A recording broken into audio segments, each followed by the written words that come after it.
और बड़ी खबर इस वक्त की एलएसी पर भारत से मुंह की खाने के बाद बौखलाए चीन को अब चौतरफा एक के बाद एक झटके लगते जा रहे हैं।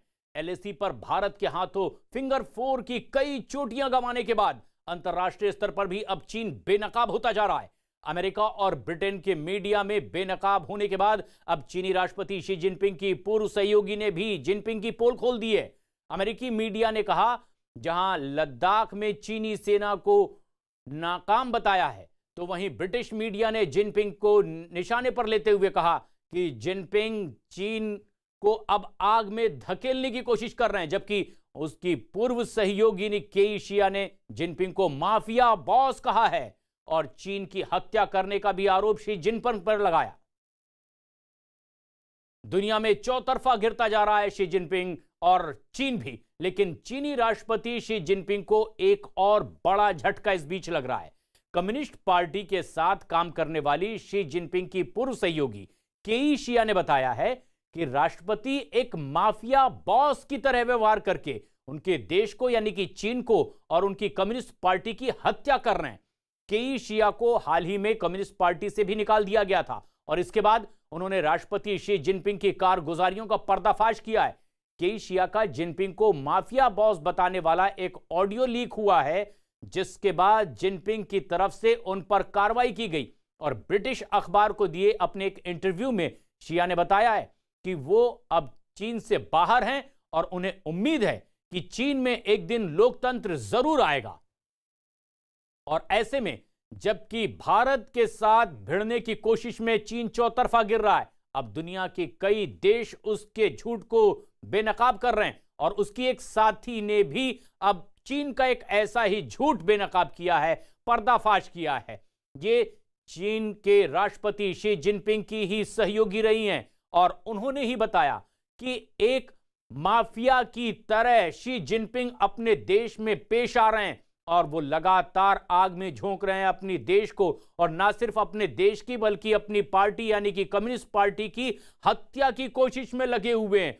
और जब इस तरह के शिकायती ऑडियो वायरल हुआ उनकी सहयोगी का, तो उन पर कार्रवाई की गई। कम्युनिस्ट पार्टी से शी जिनपिंग ने अपनी सहयोगी शिया को निकाल दिया और अब ब्रिटेन के एक अखबार को अपने दिए इंटरव्यू में उन्होंने बताया कि किस तरह का व्यवहार शी जिनपिंग का है और अपने ही देश में शी जिनपिंग घिरते नजर आ रहे हैं और कई ऐसी वजह है जिससे कि अब शी जिनपिंग का ताज छीनने का खतरा और ज्यादा बढ़ता चला जा रहा है। ना सिर्फ हिंदुस्तान से भिड़ते हुए मुंह की खा रहा है चीन, बल्कि शी जिनपिंग दुनिया के कई देशों में भी इसी तरह से निंदा के पात्र बने हुए। और इतना ही नहीं, दुनिया के दूसरे देश ही नहीं बल्कि खुद उनके अपने सहयोगी रहे भी अब शी जिनपिंग की पोल खोल रहे हैं, लगातार उनके झूठ को बेनकाब कर रहे हैं और दुनिया के सामने ला रहे हैं। यहां तक कहा जा रहा है कि खुद अपने ही देश को वो आग में झोंक रहे हैं और ना सिर्फ देश को बल्कि अपनी पार्टी को भी बर्बाद कर रहे हैं। और ये बात कोई दूसरा नहीं कह रहा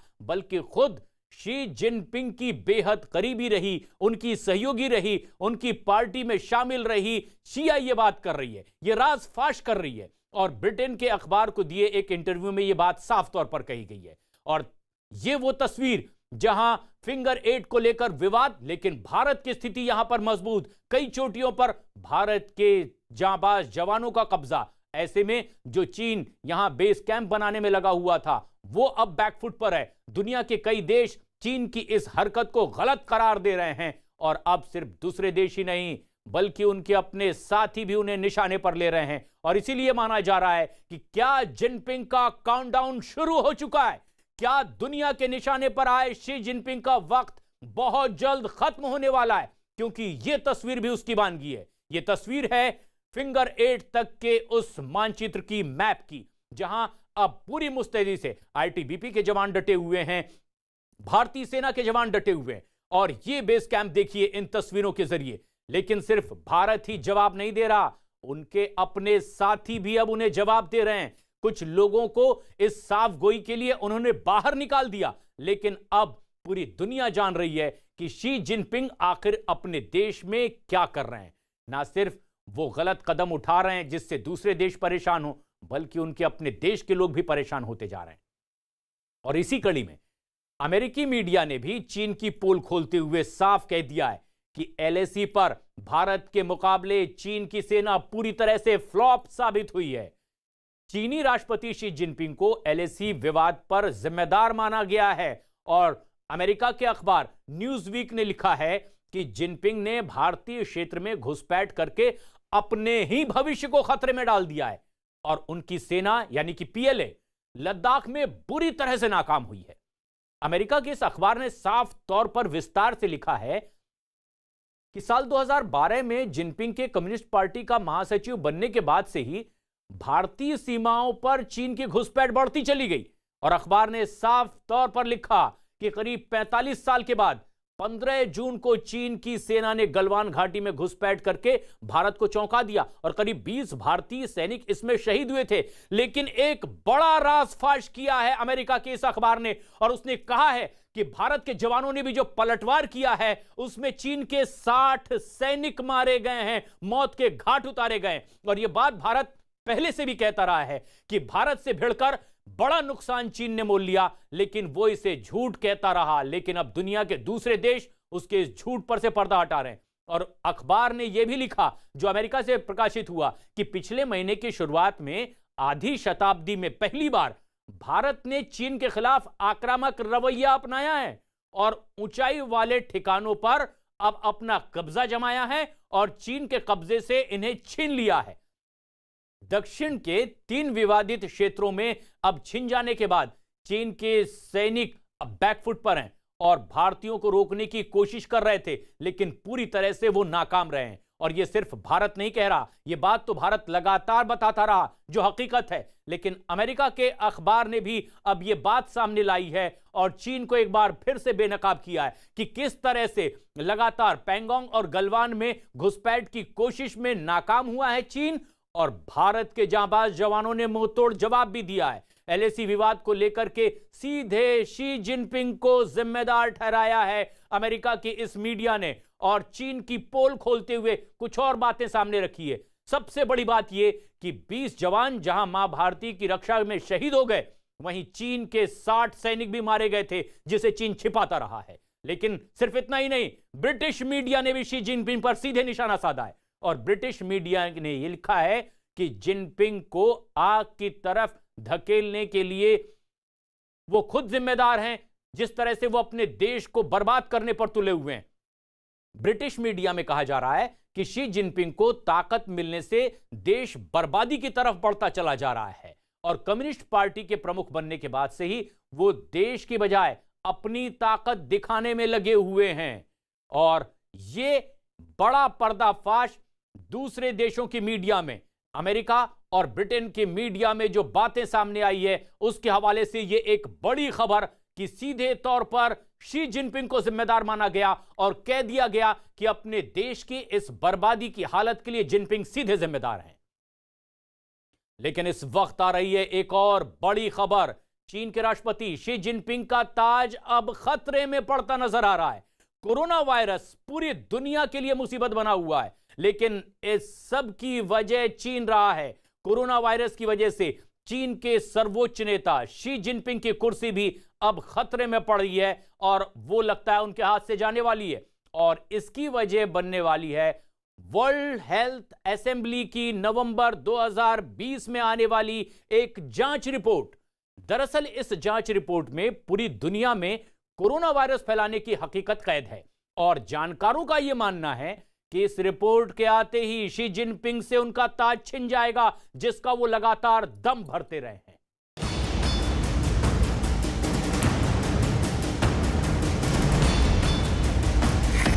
खतरे में है शी जिनपिंग का ताज।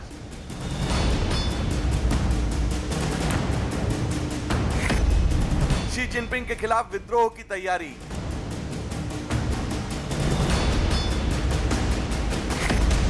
चीन के राष्ट्रपति की साजिश बेनकाब। जबरन हटाए जा सकते हैं शी। चीन में सब ठीक नहीं है। कोरोना वायरस के मुद्दे पर दुनिया भर में घिरे चीन के राष्ट्रपति शी जिनपिंग के लिए एक और बुरी खबर आ रही है। खबर यह है कि चीन की सीपीसी यानी कम्युनिस्ट पार्टी ऑफ चाइना भी शी जिनपिंग से नाखुश है और उनकी नाराजगी की वजह है कोरोना वायरस पर चीन के सर्वोच्च नेता का बोला गया झूठ। पूरी दुनिया कोरोना वायरस के लिए चीन को जिम्मेदार ठहरा रही है, लेकिन शी जिनपिंग ने इसे गलत करार देते हुए इसे चीन के खिलाफ एक साजिश बताया था। अब उनका झूठ बेनकाब होने वाला है।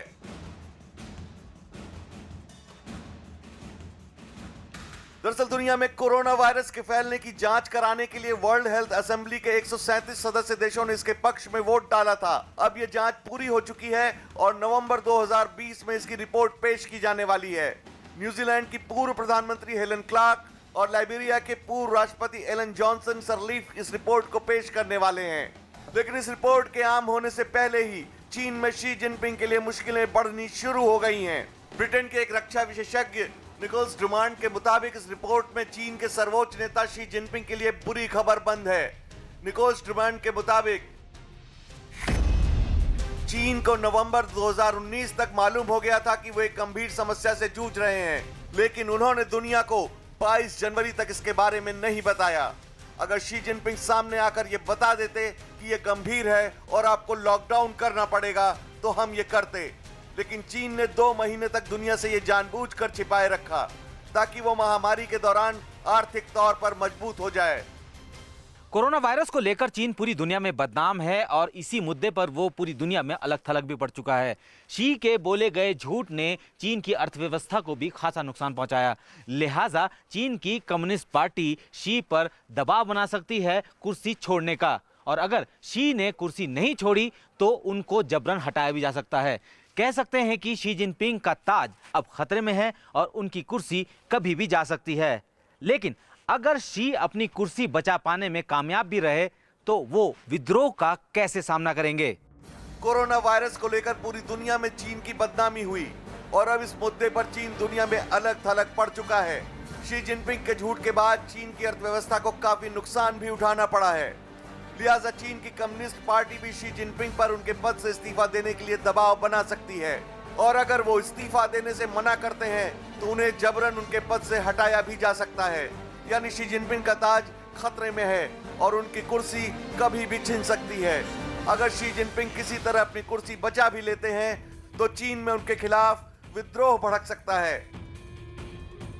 साल 2018 में चीन की नेशनल पीपुल्स कांग्रेस ने शी जिनपिंग के आजीवन चीन के सर्वोच्च नेता बने रहने पर वोट दिया था, लेकिन अब नवंबर में वर्ल्ड हेल्थ असेंबली की आने वाली रिपोर्ट को लेकर चीन की कम्युनिस्ट पार्टी में तनातनी शुरू हो चुकी है।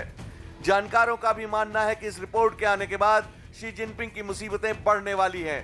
हो सकता है कि दुनिया बहुत जल्द चीन में एक बड़ा बदलाव देखे।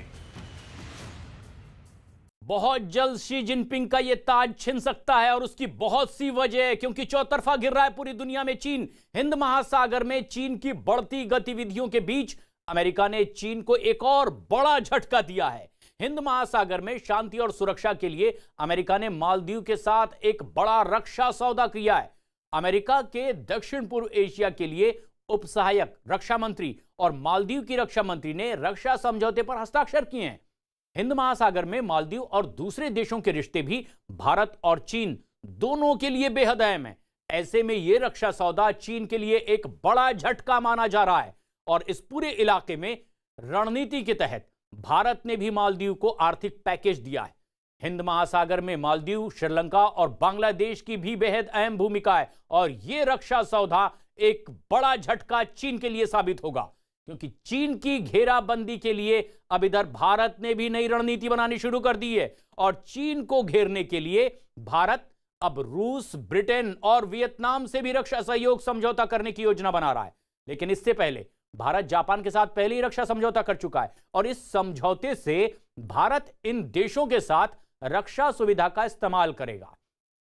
वहीं भारत की सेना इन देशों से रक्षा सुविधाएं ले सकेंगी और वो देश भी हमसे रक्षा सहयोग करते हुए इसका इस्तेमाल कर सकेंगे। लेकिन यही बात चीन के नागवार गुजर रही है कि आखिर किस तरह से भारत लगातार अपने सहयोगी बढ़ाता चला जा रहा है। कुछ और देशों से भी इसी तरह के करार होने की बहुत जल्द उम्मीद की जा रही है और कोशिश यही है कि भारत के इस कदम से चीन चौतरफा घिरता चला जाए और भारत अपनी जहां रणनीति में अब सफल होता जा रहा है, वहीं चीन लगातार नाकाम होता जा रहा है।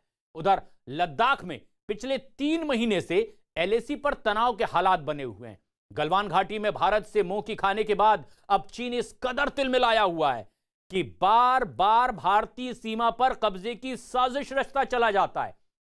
लेकिन चीन इस बात को लगातार भूल जाता है कि वो जो कुछ भी सोच रहा है उससे बहुत भारी कीमत इसकी चुकानी पड़ सकती है, क्योंकि ना तो भारत अब वो पहले वाला भारत है और ना ही भारत के पास किसी तरह के संसाधन की कोई कमी अब रह गई है। और इतना ही नहीं, जिस सर्दी वाले साजिश को लेकर चीन लगातार भारत को धमकी देता रहा है, चीन को उसी साजिश का जवाब देने की तैयारी भी अब भारत पहले से ही कर चुका है।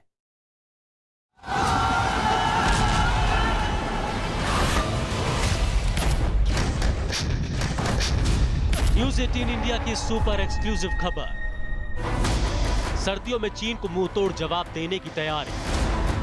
20,000 फीट की ऊंचाई पर कांप उठेगी चीनी सेना।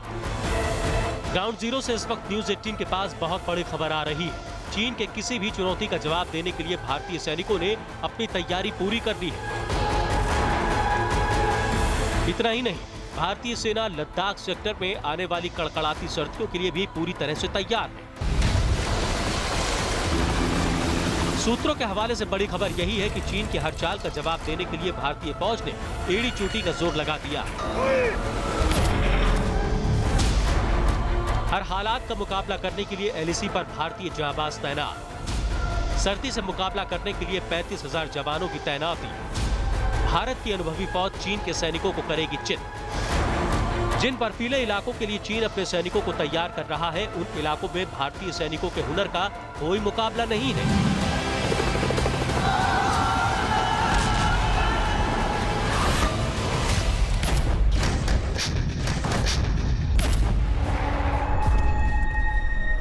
ऐसे इलाकों के ऊपर सबसे पहले लड़ाई होती है सर्वाइवल की।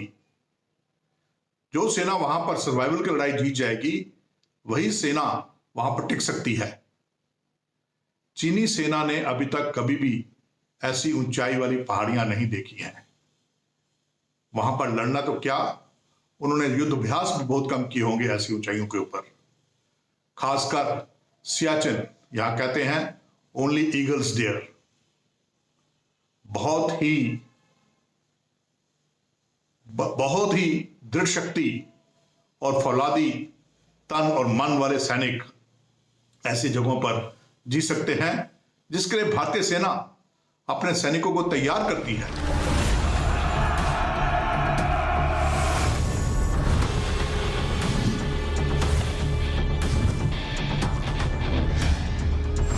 सियाचिन जैसे बर्फीले इलाकों में भारतीय सेना की तरफ से ऐसे जवानों को तैनात किया जाता है जो किसी भी हालात का डटकर मुकाबला कर सकते हैं।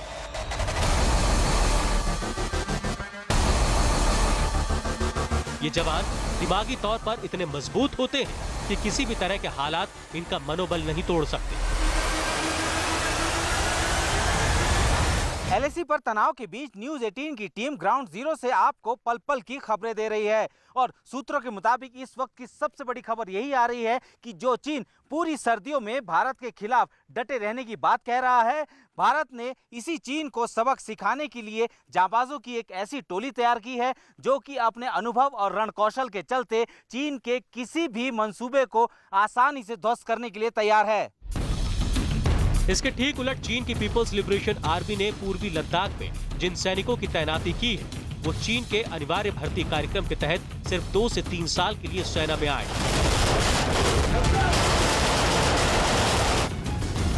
इसके बाद चीन के ये सैनिक अपनी आम जिंदगी में लौट जाएंगे। चीन के इन सैनिकों के पास ना तो लंबे वक्त तक हाड़ कपाने वाली सर्दी झेलने की आदत है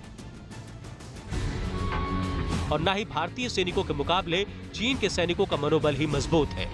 और सियाचिन जैसे इलाके में जहां प्रचंड सर्दी पड़ती है, वहां सैनिकों का हुनर और मनोबल ही सबसे ज्यादा काम आता है।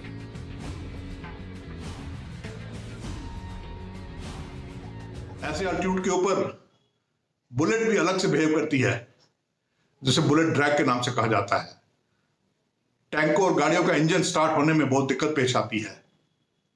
फील्ड रिपेयर्स करने में बहुत मुश्किल होता है। हथियारों के जो स्टील के पार्ट्स होते हैं या लोहे के पार्ट्स होते हैं, अगर उनको नंगे हाथ से टच कर दिया जाए तो वहीं पर उनके साथ जकड़ जाते हैं। बहुत दुविधा होती है ऐसे इलाके में लड़ने के लिए, और ऐसे इलाके में वही सेना लड़ सकती है जो वहां पर रही हुई हो और जिसको वहां पर लड़ने की तकनीक मालूम हो। इतना ही नहीं, भारत सरकार की तरफ से इस बार तैयारियां ऐसी की गई है जो चीन की किसी भी चुनौती का न सिर्फ सामना कर सकती है कि चीन को उसी की भाषा में माकूल जवाब भी दे सकती है।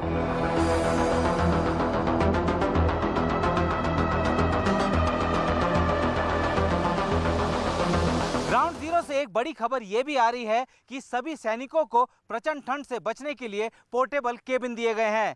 जिन सैनिकों के लिए बंदोबस्त कराए गए हैं वो इससे पहले पूर्वी लद्दाख और सियाचिन में भी तैनात रह चुके हैं। इन सैनिकों को लंबे समय तक ठंड में डटे रहने का अनुभव है और ये मानसिक और शारीरिक तौर पर पूरी तरह से तैयार हैं। दरअसल भारतीय जाबाजों को ऐसे हालातों से मुकाबला करने की ट्रेनिंग दी जाती है हाई एल्टीट्यूड वॉरफेयर स्कूल में। इन जवानों के सामने 11 हफ्ते की ट्रेनिंग का लक्ष्य रखा जाता है। ट्रेनिंग के लिए इन 77 दिनों में इन्हें बेहद कठिन मुसीबतों को पार करना होता है, जिनमें से 49 दिन इन जवानों को बेसिक ट्रेनिंग दी जाती है, जबकि बचे हुए 28 दिन इन्हें एडवांस ट्रेनिंग दी जाती है। हौज की ट्रेनिंग उन जवानों के लिए होती है जिन्हें भविष्य में सबसे ऊंचे और सबसे दुर्गम रण क्षेत्र में तैनात किया जाता है। इस माहौल में ढलने के लिए न सिर्फ समय बल्कि विज्ञान भी लगता है। इस माहौल में खुद को ढालने की चुनौती किसी अगर आम इंसान से पूछें तो उसके लिए पहाड़ जैसी हो सकती है, लेकिन 6 दिन में ही ये जवान अपने आप को इस माहौल में ढाल लेते हैं। इन जवानों को पहाड़ों पर बहने वाली नदी की धाराओं को भी पार करना होता है। इन नदियों का पानी इस कदर ठंडा होता है कि चंद सेकंड के भीतर शरीर को सुन्न कर सकता है। ऐसे हालातों में इन जवानों को न सिर्फ लहरों की टक्कर बर्दाश्त करनी होती है, बल्कि इनकी सांस काबू करने की ताकत का भी इम्तिहान होता है। इन खूंखार नदियों को पानी में बिना उतरे कैसे पार करना है, ये भी 72 घंटे की उस ट्रेनिंग का हिस्सा होता है। इस दौरान इन्हें दोनों किनारों पर बंधी रस्सी के जरिए नदी को कुछ इस तरह से पार करना होता है। बैटल लोड के साथ ये लक्ष्य महज 15 मिनट के भीतर पार किया जाता है। ये ट्रेनिंग का एक ऐसा दौर होता है जिसमें इन्हें अपने शरीर की पूरी ताकत का सही तरीके से इस्तेमाल करना होता है। ट्रेनिंग के आखिरी दौर से पहले वो वक्त आता है जब इन्हें बर्फीले इलाकों में अपनी शारीरिक ताकत और सहनशीलता की परीक्षा देनी होती है। ये स्नो क्राफ्ट है। ट्रेनिंग के इस दौर में इन जाबाजों को बर्फीली दुनिया की मुसीबतों में खुद को साबित करना होता है। इस दौरान इन्हें -30 से -70 डिग्री के बीच रहना सिखाया जाता है। ये देखा जाता है कि एक जवान कितनी देर तक इस तापमान को बर्दाश्त कर सकता है। इसी पड़ाव में ये जवान मेटल स्पाइक्स यानी धातु के कांटेदार जूतों के साथ पहाड़ों पर चढ़ना सीखते हैं। इतना ही नहीं, ट्रेनिंग के इस दौर में इन्हें 13,000 फीट की ऊंचाई तक पहुंचना होता है। जाहिर है भारत के पास न सिर्फ युद्ध का लंबा अनुभव है, बल्कि भारत के जाबाजों की ट्रेनिंग भी ऐसे माहौल में होती है जहां उनका सामना कुदरत के सबसे बेरहम चेहरे से कराया जाता है। यही वजह है कि अगर चीन इस बार भारत को 1962 वाला भारत समझने की भूल करेगा तो उसकी क्या हालत होगी ये वो सोच भी नहीं सकता। भारत अपनी सेनाएं सियाचिन में रखता है। किस प्रकार भारत अपनी सेनाएं कारगिल की बर्फीली चोटियों पर रखता है, किस प्रकार हमारे सैनिक वहां पर दृढ़ रहकर दुश्मन का मुकाबला करते हैं, और किस प्रकार हमारे सैनिकों ने न सिर्फ सियाचिन जीता था बल्कि कारगिल की ऊंची पहाड़ियों के ऊपर भी दुश्मन को हराकर पहाड़ियों को वापस लिया था। ये सारी चीजें साफ जाहिर करती हैं कि अगर आज चशूल के इलाके में या पांगसो के इलाके में या ईस्टर्न लद्दाख में उन ऊंची पहाड़ियों के ऊपर, उन ऊंची बर्फीली सर्दीली पहाड़ियों के ऊपर अगर लड़ाई होती है तो पलड़ा यकीनन भारतीय सेना का भारी होगा। इतना ही नहीं, वैश्विक तौर पर कई देशों से घिरा चीन अगर आने वाली सर्दियों में भारत के खिलाफ युद्ध की आग को भड़काता है तो भारत के साथ उसे अमेरिका, ब्रिटेन, फ्रांस, ऑस्ट्रेलिया और जापान जैसे देशों के भी कड़े विरोध का सामना करना पड़ सकता है। और अगर ऐसा हुआ तो चीन एक ऐसे अंजाम से गुजरेगा जिसकी कीमत चीन में आने वाली पीढ़ियों तक को चुकानी पड़ सकती है। और चीन की सेना को करारा जवाब देने के लिए घेराबंदी चौतरफा की जा रही है। एलएसी पर जारी तनातनी के बीच भारत ने चीन की चौतरफा घेराबंदी अब शुरू भी कर दी है।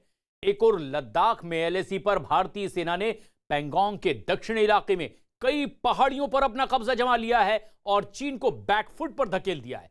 तो वहीं अरुणाचल प्रदेश में भी भारत के दबाव के आगे चीन को घुटने टेकने पड़े हैं और इसके बाद चीन ने लापता हुए 5 भारतीयों को सुरक्षित भारतीय सेना के हवाले किया है। वहीं उत्तराखंड में भी वायुसेना ने अब चीन की हरकतों पर नजर रखने की तैयारी और तेज कर दी है और इसके लिए चीन से लगी हुई सीमाओं पर एयर डिफेंस रडार और लड़ाकू विमानों के उतारने के लिए एयरपोर्ट बनाने की तैयारी भी अब तेज कर दी गई है। चीन से जारी इस तनाव के बीच हिमाचल प्रदेश के रोहतांग को लेह की सीमा से जोड़ने वाली अटल टनल अब बनकर पूरी तरह से तैयार है। यह टनल दुनिया की सबसे ऊंची और सबसे लंबी सुरंग मानी जा रही है, जिसे लद्दाख और लाहौल स्पीति में अब 12 महीने देश के दूसरे इलाकों से जुड़ सकेगा। लेकिन एक बेहद अहम खबर यह भी आ रही है कि इसी महीने के आखिर हफ्ते में प्रधानमंत्री नरेंद्र मोदी इस टनल का उद्घाटन भी कर सकते हैं और अटल टनल को बॉर्डर रोड ऑर्गेनाइजेशन ने तैयार किया है। यह टनल 10,000 फुट की ऊंचाई पर मौजूद है और कहा यह भी जा रहा है कि इतनी ऊंचाई पर दुनिया का यह सबसे बड़ा बनाया गया टनल है। इस टनल के अंदर थोड़ी थोड़ी दूरी पर आप तस्वीरों में भी देख पाएंगे सीसीटीवी कैमरे लगे हुए हैं। सुरक्षा के लिहाज से चाक चौबंद इंतजाम किए गए और इसके अलावा बताया यह भी गया कि इस टनल के शुरू हो जाने से किसी भी मौसम में लेह तक पहुंचा जा सकेगा। मतलब यह कि भारी बर्फबारी में भी यह टनल मजबूती से डटी रहेगी और भारतीय सेना भी इसका इस्तेमाल कर पाएगी।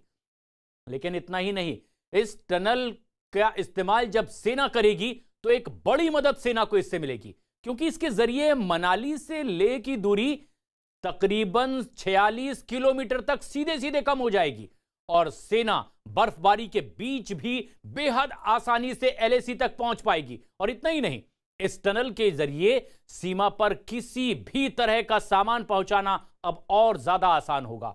और करीब 10 साल पहले इसकी शुरुआत हुई और अब यह टनल बनकर तैयार है। 8.8 किलोमीटर लंबी यह टनल है। साल 2000 में तब के भारत के प्रधानमंत्री अटल बिहारी वाजपेयी ने इस सुरंग के निर्माण के ऐलान किया था और उन्हीं के नाम पर इसका नाम अटल टनल रखा गया है। ये काफ़ी महत्वपूर्ण टनल है क्योंकि एक तो 10,000 फीट के एल्टीट्यूड पर है और रोहतांग पास के नीचे बनाई गई है। रोहतांग पास में हैवी स्नोफॉल होने के कारण और एवलांच एक्टिविटी होने के कारण ये रोड करीब करीब 6 महीने जो है के लिए कट ऑफ हो जाती थी और वहाँ उस क्षेत्र के लोग जो हैं 6 महीने तक पूरे देश से कट ऑफ हो जाते थे। अब ये जो है उनको 12 महीने की लाहौल स्पीति को कनेक्टिविटी मिलेगी, तो इस पॉइंट ऑफ व्यू से बहुत इंपॉर्टेंट है। प्लस जो हमारा ले जाने का रास्ता है आगे मनाली से सरचू से हम ले जाते हैं, उस रूट में कुल 4 पास थे, 4 में से रोहतांग पास एक है, इसके अंदर टनल बन गई। तो हिमाचल की यह टनल ही नहीं बल्कि ऐसी और बहुत सी तैयारियां हैं जो लगातार की जा रही है। एलएसी पर चीन के साथ चल रहे इस गतिरोध के बीच अब भारतीय वायुसेना चीन से लगी हुई सीमाओं पर अपनी स्थिति को और ज्यादा मजबूत करने में जुट गई है और इसके लिए सेंट्रल एयर कमांड के प्रमुख एयर मार्शल राजेश कुमार ने उत्तराखंड के मुख्यमंत्री त्रिवेंद्र सिंह रावत से मुलाकात की है। वायुसेना अधिकारियों ने राज्य के इन पहाड़ी इलाकों में एयर डिफेंस रडार और लड़ाकू विमानों के उतारने के लिए जमीन की मांग की है उत्तराखंड के मुख्यमंत्री से। और उत्तराखंड की सीमा चीन और नेपाल से भी लगती है। नेलांग, लौथल, माना, बड़ा होती, जोहारहाटी और व्यास घाटी ये वो इलाके हैं जो चीन की नजर पर हैं। ऐसे में यहां पर जमीन मिलने से उत्तराखंड के चमोली, पिथौरागढ़ और उत्तरकाशी में एयर डिफेंस रडार और एडवांस लैंडिंग ग्राउंड जैसी सुविधा लगाई जा सकेगी और वायुसेना को इससे काफी मदद मिलने वाली है। एयर मार्शल ने पंतनगर, जौलीग्रांट और पिथौरागढ़ हवाई अड्डों का विस्तार करने की भी बात कही है और चौखुटिया में एक हवाई अड्डे के लिए जमीन देने का भी निवेदन किया है उत्तराखंड के मुख्यमंत्री त्रिवेंद्र सिंह रावत से। तो इस पर त्रिवेंद्र सिंह रावत ने अपनी स्थिति बिल्कुल साफ कर दी है। मुख्यमंत्री ने यह कहा है कि उनके लिए राष्ट्र की सुरक्षा सर्वोपरि है और इसके लिए जो भी करना पड़ेगा राज्य सरकार पूरी गंभीरता से करेगी। लड़ाई के लिए, आत्मरक्षा के लिए, देश की सुरक्षा के लिए और शांति व्यवस्था के लिए हमको आयुध से परिपूर्ण होना ही पड़ेगा। और इसलिए मैं तो निश्चित रूप से मैं इसके लिए प्रयास करूंगा कि हमारी जो सड़कें हैं, हमारी सेना के हिसाब से उनका डेवलपमेंट होना चाहिए। हमारी सैन्य शक्ति को हमको फ्रंट में रखना चाहिए, उनको ध्यान में रखते हुए अपनी सड़कों का निर्माण करना चाहिए। सीमावर्ती प्रदेशों के मुख्यमंत्रियों का भी जज्बा सेना के उन इरादों के अनुरूप ही नजर आ रहा है, लेकिन एलएसी पर तनाव के बीच भारत ने आगे बढ़ने की अब रणनीति तैयार कर ली है और चीन को झुकाने के लिए भारत ने अब एक नया प्लान बनाया है। कोर कमांडर स्तर की अगली बैठक बहुत जल्द होने की उम्मीद की जा रही है और भारत इसमें अब दबाव बनाने की स्थिति में होगा और इसके लिए भारत ने पैंगोंग इलाके में अपना दबदबा भी बना लिया है और अपनी स्थिति को बेहतर किया है, मजबूत किया है। भारत की रणनीति यह है कि अप्रैल से पहले की स्थिति में जाने के लिए चीन को मजबूर कर दिया जाए और इस बात की मांग तो भारत हमेशा से करता रहा है, लेकिन इस बार भारत चीन को पूरी तरह से घेरने और उसे सबक सिखाने के लिए तैयार है, क्योंकि 5 बार बैठकें हो चुकी है, ये बैठकें बेनतीजा रही है, लेकिन अब भारत ने नई रणनीति बनाई है। अगले हफ्ते भारत और चीन की बैठक होने की उम्मीद की जा रही है। पैंगोंग इलाके की इन पहाड़ियों पर भारतीय सैनिकों ने अब अपना मोर्चा जमा लिया है और अपनी पैठ मजबूत कर ली है। दक्षिण पैंगोंग इलाके में भारत ने अपनी स्थिति को बेहतर किया है, मजबूत किया है और आने वाली इस बैठक से पहले ही चीनी सेना पर भारतीय सेना ने अपना दबदबा कायम कर लिया है। चोटी पर भारतीय सेना की मौजूदगी है और ऐसे में चीन पूरी तरह से बैकफुट पर है। बैठक में अब चीन पर दबाव बना सकता है भारत, ये कहने के लिए कि आप पीछे हटें, इसी में आपकी भलाई है, और अप्रैल से पहले वाली स्थिति पर जाने के लिए चीन को भारत पूरी तरह से मजबूर कर सकता है। एलएसी पर चीन को सेना कम करने के लिए भी भारत कह सकता है, यह बात पहले से कहता रहा है, लेकिन अब भारत एक नई तैयारी के साथ उसके साथ बैठक में होगा। जब मेज पर चीन और भारत के अधिकारी बातचीत करेंगे तब तक भारत की स्थिति और भी मजबूत होगी, क्योंकि दुनिया को अपनी झूठी ताकत दिखाने वाले चीन को एक के बाद एक कई झटके लग रहे हैं और एक बड़ा झटका अंतरिक्ष में लगा है। चीन को बगैर तैयारी के अंतरिक्ष में भेजी गई चीन की रिमोट सेंसिंग सैटेलाइट पूरी तरह से नाकाम हो गई है और अपनी कक्षा में पहुंचने से पहले ही वो चूक गई है। बताया यह जा रहा है कि चीन की सैटेलाइट बीच रास्ते में ही कहीं भटक कर क्रैश हो गई है। सैटेलाइट को चीन के समय के मुताबिक शनिवार दोपहर 1:02 पर लॉन्च किया गया था जिक्वान उपग्रह प्रक्षेपण केंद्र से, लेकिन यह नाकाम हो गया है। चीनी मीडिया के मुताबिक चीन के सैटेलाइट की लॉन्चिंग पूरी तरह से फेल हो गई है और यह चीन को एक बड़ा झटका लगा है। जहां वो दुनिया भर में घिर रहा है, भारत से भिड़ने के चक्कर में घिर रहा है, वहीं उसकी जल्दबाजी में यह कोशिश भी नाकाम साबित हुई है। और एक बड़ी खबर इस वक्त आ रही है मुंबई से। बीएमसी कंगना के दफ्तर में तोड़फोड़ के बाद अब उनके खार वाले फ्लैट पर भी कार्रवाई कर सकती है, लेकिन उससे पहले कंगना मुलाकात आज करने वाली हैं। राज्यपाल भगत सिंह कोश्यारी से मिलने का वक्त उन्होंने मांगा था और आज शाम का ही उन्हें वक्त मिला है। कुछ ही देर में कंगना रनौत, भगत सिंह कोश्यारी महाराष्ट्र के राज्यपाल से मुलाकात कर सकती हैं। उनके दफ्तर में जो तोड़फोड़ हुई थी, बीएमसी ने जो कार्रवाई की है, उसके बारे में बातचीत करने के लिए कंगना रनौत आज राज्यपाल भगत सिंह कोश्यारी से मुलाकात करने वाली हैं। अभिषेक पांडे हमारे सहयोगी इस वक्त हमसे सीधे जुड़ रहे हैं। अभिषेक, कितनी देर में कंगना पहुंचेंगी और मुलाकात का असली मुद्दा क्या है? किन विषयों पर बातचीत की कोशिश होगी? देखिए प्रशांत, 4:30 बजे का वक्त दिया गया है, लेकिन तस्वीरें मैं आपको दिखाऊं तो यहाँ कन्वे की गाड़ी पूरी लग चुकी है। कभी भी कंगना बाहर आ सकती हैं और यहाँ से अमूमन आधा घंटा समय लग सकता है राज्यपाल के पास पहुंचने के लिए, क्योंकि आज रविवार का दिन है और ऐसे में ट्रैफिक शहर में बहुत ज्यादा नहीं है, इसलिए आधे घंटे का समय लग सकता है। और मुलाकात का जो असली मकसद आपने पूछा, असली मकसद सीधा है कि जिस तरीके से राज्यपाल ने कंगना रनौत के ऑफिस में तोड़फोड़ के बाद कहीं न कहीं नाराजगी जताई थी और मुख्यमंत्री के एडवाइजर को बुला करके उनसे पूछताछ की थी और एक रिपोर्ट देने के लिए कहा था, उसके ठीक बाद कंगना की ये मुलाकात इस बात को लेकर के है कि जिस तरीके से यहाँ पर विंडेटा पॉलिटिक्स चल रही है, बदले की भावना से जो राजनीति चल रही है, उसके कारण ये है। और ये तस्वीरें आप देखिए कि अब कंगना किसी भी समय निकल रही हैं, जहां पर तस्वीरें आप देखते रहिए कि कंगना कभी भी निकल सकती है यहाँ से। सीधी तस्वीरें अगर दर्शकों को देखे तो सीधे यहाँ पर कंगना यहाँ से निकलेंगी सीधे और सीधे राजभवन जाएंगी, जिसके लिए तस्वीरें देखिए यहाँ हलचल तेज हो चुकी है।